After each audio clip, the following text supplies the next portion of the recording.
Okay, so you're building a new shower and you need to put up your backer board.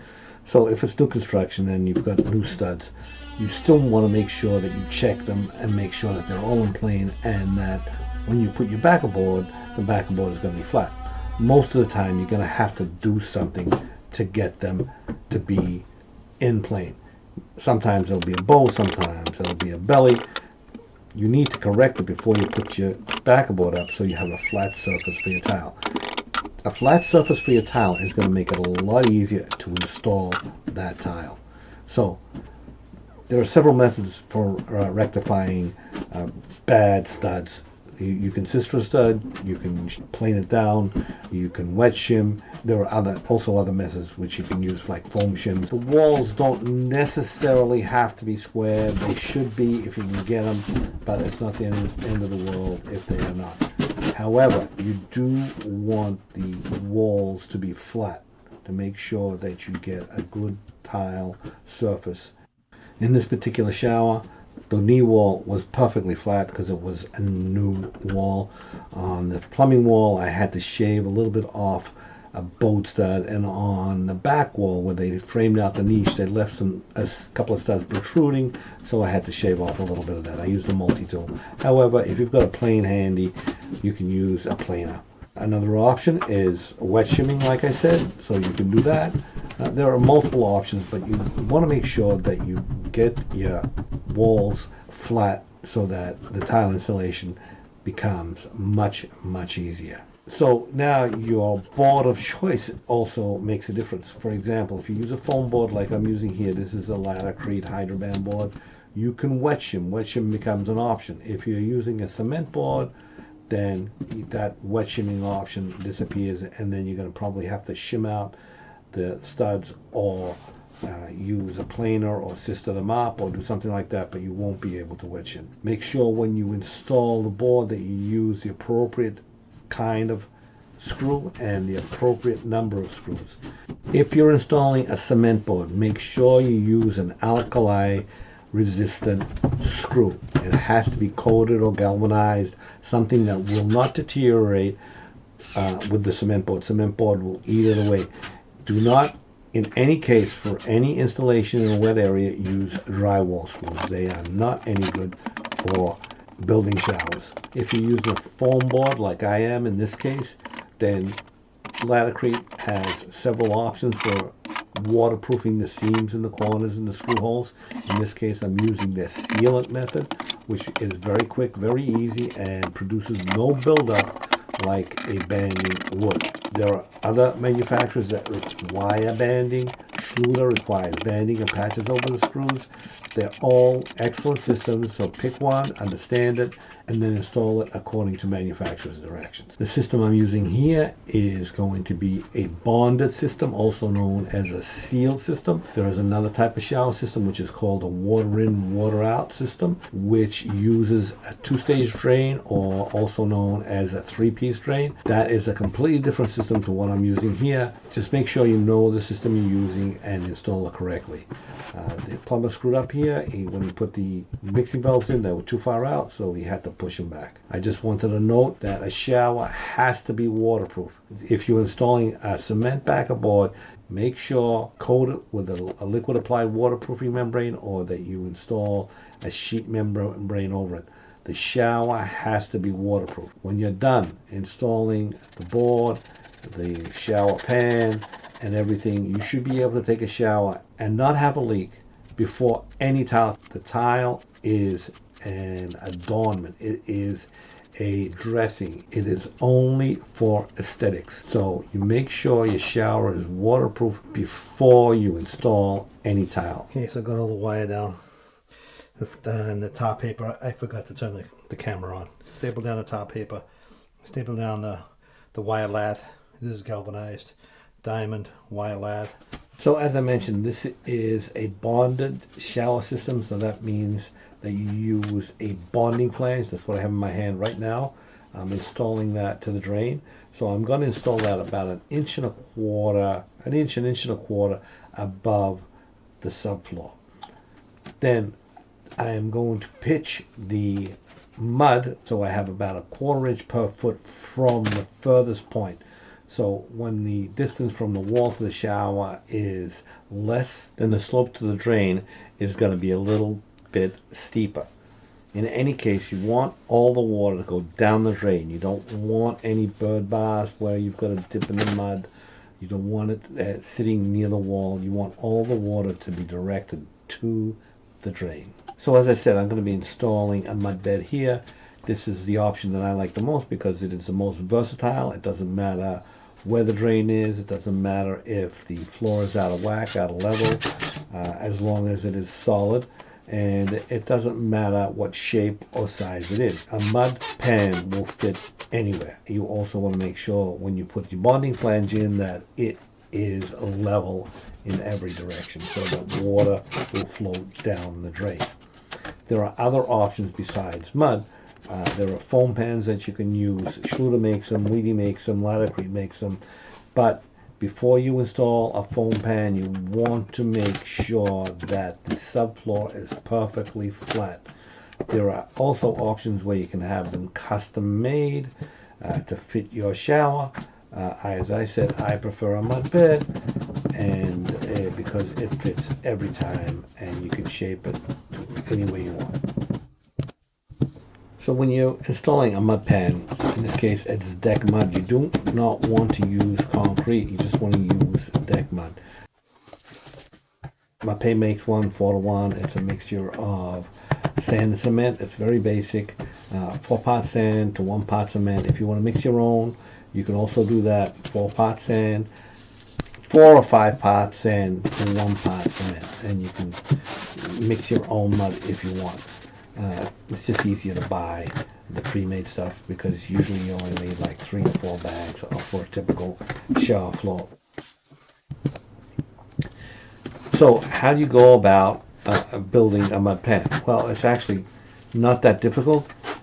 The key elements are that you want to make sure that it is just damp. It is not soaking wet. How do you tell when it's wet enough? Well, first of all, read the directions on the bag. It will tell you how much water to add. Typically, I find that if you do a little bit less water, you're going to have more workability. To determine if the mud is wet enough, you're going to take some in your hand, you're going to ball it up and see if it holds its shape. Then you're good to go. You don't want water remaining on your hand. Basically, you want the mud to feel damp, but not any excess water. The other key element with mud is that you want to make sure you pack it down good.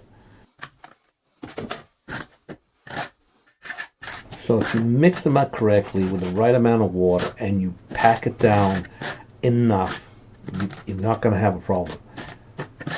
Most first timers will either not pack the mud down enough, they won't pack it evenly, or they'll mix it too dry. And then they get sandy spots in the mud. I would suggest if it's your first time doing mud that you do a little practice area just to get the feel for it so that you know how much water it needs and how much to pack it down.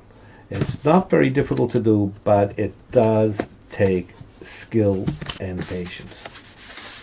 So first you're going to do the perimeter and get a level perimeter. You want the perimeter mud to be at the height that will give you from the furthest point a slope of 1/4 inch per foot. If you have a level perimeter, that means the slope from nearer points is going to be greater than 1/4 inch per foot. That's okay. The slope can be anywhere between 1/4 and 1/2 inch per foot. If you're doing pebble tiles, typically you would want it closer to the 1/2 inch. If you're doing just a flat 2x2 tile, then 1/4 inch per foot is what you need. Oh, I just also wanted to mention that the curb that I'm leaning on there is also constructed with sealant and the hydroband board over, I think there were 3 2x4s. So if you don't want to do mud, there are also other options available that will make it a little bit easier, but there is some prep work that you don't really need to do with mud. So if you want to use a foam pad, Schluter makes foam trays for the shower stalls. Laticrete makes them. Weedy makes them. There are a bunch of manufacturers that make them. You can also have them custom made to fit your drain location and your size and shape of your shower. You send the measurements in and then they make them. The ones that you buy that are pre-made, typically they have a bunch of different sizes, but you may have to modify them so that they fit the drain and they fit the space that you need to do. Most of the foam pans can be extended with mud. So if you can't find one that's exactly the right size, that can be extended most of the time. However, as I mentioned earlier, if you are going to use a foam tray for your shower, you want to make sure that your subfloor is perfectly flat and it is perfectly level. You don't want to put a foam tray on an uneven, unlevel floor, because what happens, the water will not go towards the drain, won't drain properly. If your floor is out of level and you put the shower pan in, the foam tray in, and it's slanted to one direction or another, you will no longer have the proper pitch for the water to drain towards the shower drain. As always, for any system you use, make sure you read and understand the directions and that you understand how to install it. Sometimes seemingly simple mistakes can be fatal errors, can be critical errors that will result in a leak, or the shower not draining properly.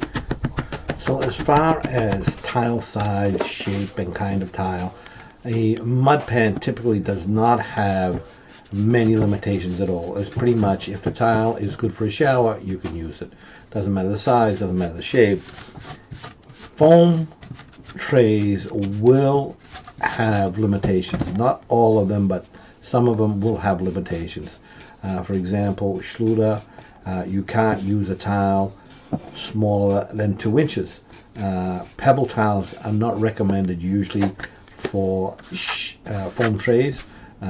If they're the flat type, might be okay, but the rounded type of pebble tiles, probably not a good idea.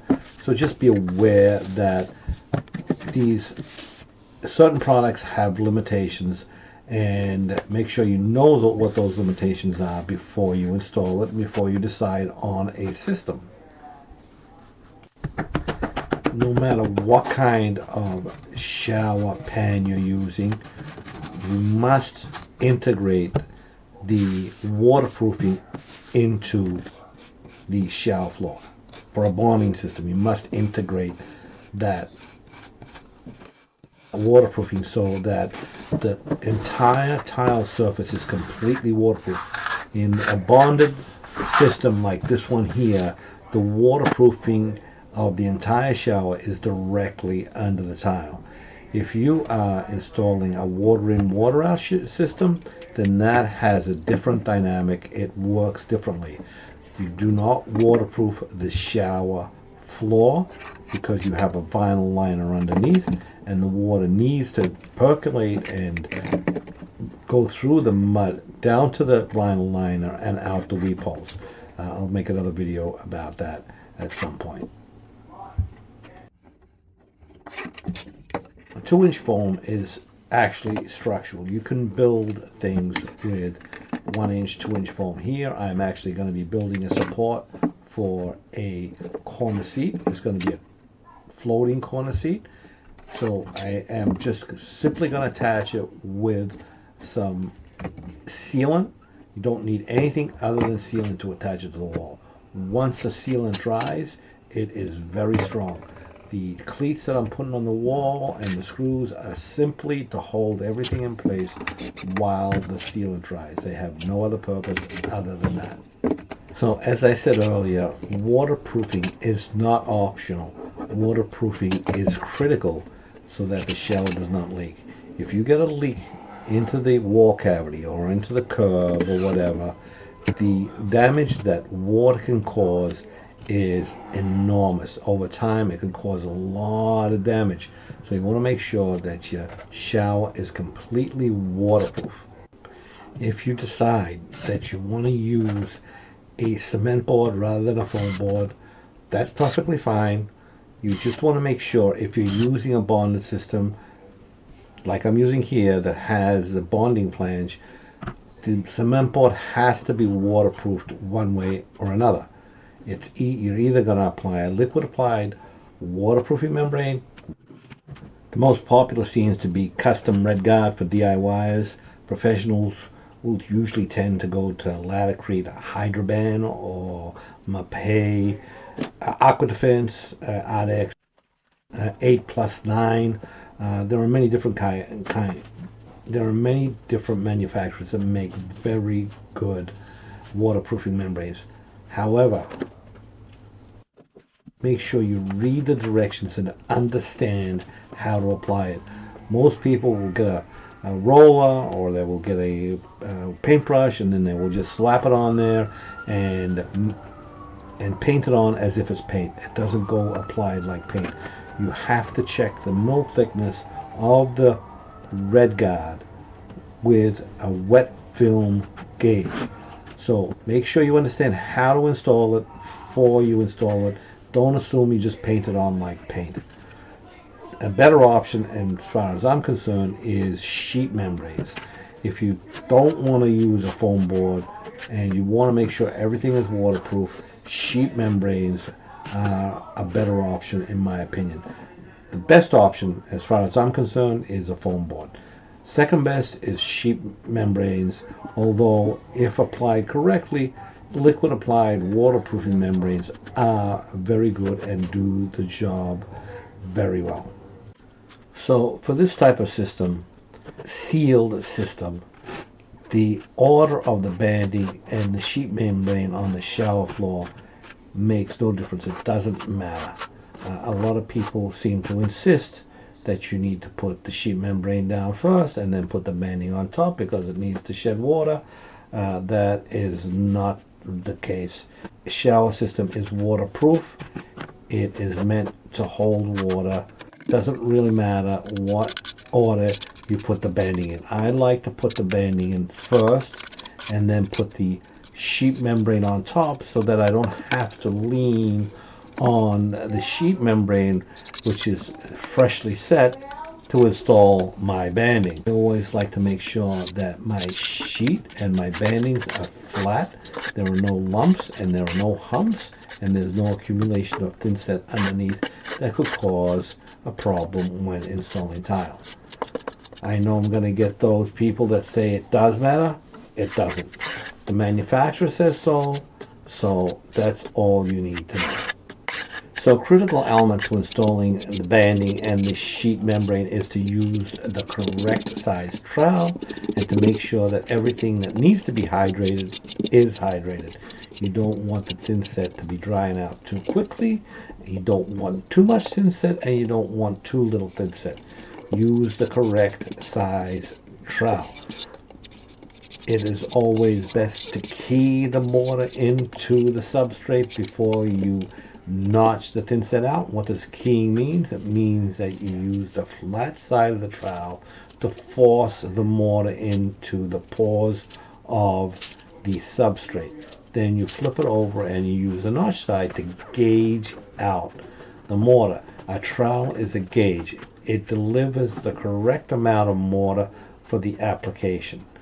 So if you use a trowel that's too big on a sheet membrane, what happens is you get lumps, you get humps, you get thin set accumulating where it's not supposed to be, and you get a very poor surface to tile over. If you don't use enough thin set, then you don't get enough transfer and you don't get enough bond of the sheet membrane to the substrate. So it's critically important to make sure that you use the correct size trowel. You want to make sure that when you spread the thin set, you spread it evenly, and that you use the trowel at properly. A trowel is designed to be used at about a 45-degree angle so that when you pass the trowel through the thin set, you leave the correct amount of mortar. When you apply the membrane over the thin set, you make sure that you push the membrane into the thin set by using a putty knife or some kind of tool that you can kind of squeegee the membrane into the mortar. You don't want to remove the mortar. Some will squeeze out, but you don't want to remove all the mortar. You want to make sure that you embed the membrane into the mortar. Once you've finished doing a section, lift it up and check your coverage, make sure it's good. If it's not good, make adjustments to either your trowel size or the mortar that you're using. Make sure it's mixed properly. Generally, mortar for membranes need to be mixed looser than you would for tile. Check the bag of mortar for mixing ratios. Oftentimes they will have two ratios. One will be for membranes and one will be for setting tile. It is critical to mix the mortar correctly so that you get the proper bond strength, you get the proper coverage, and you're not going to have any problems. If you mix mortar and it starts to harden in the bucket, never add more water to it. You can spin it up with your mixer to loosen it up again, but never add water. So in this video, I tried to give you the basics of how to install a shower.